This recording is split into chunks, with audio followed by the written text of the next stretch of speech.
Stories of witches have been passed down through the centuries. The Salem witch trials in particular is a well-known example, but witch accusations in Europe well predate those in America. Just because of the long history of the British Isles compared to in the United States, you're looking at a much longer time period of targeting witches. One famous British story, a beautiful young lady who suffered a terrible fate.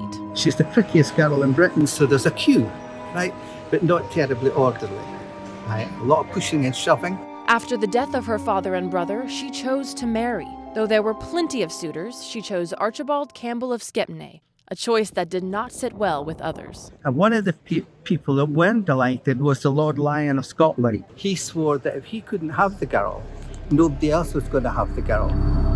His petty jealousy drove him to accuse her of an assassination attempt by witchcraft on the king. She was arrested, tortured, tried, confessed, put in a barrel of tar, and she was brought to ashes because she was the prettiest girl in Britain. When you look at witch trials, no matter where you're looking at them, you are almost looking at forces of power pushing back against women. I believe in the British Isles, 80 to 90% of people accused of witchcraft were women.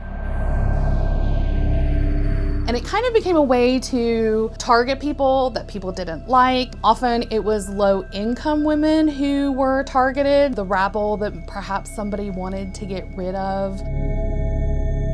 None of these women were likely witches, and if they were, they certainly didn't deserve to die because they had a different belief. Just outside Edinburgh Castle in Scotland stands a small shrine in their honor. A small gesture for such a large amount of people put to death in the most unthinkable way. In Edinburgh, Elise Sandlin, Middle Tennessee News, Off the Beaten Path.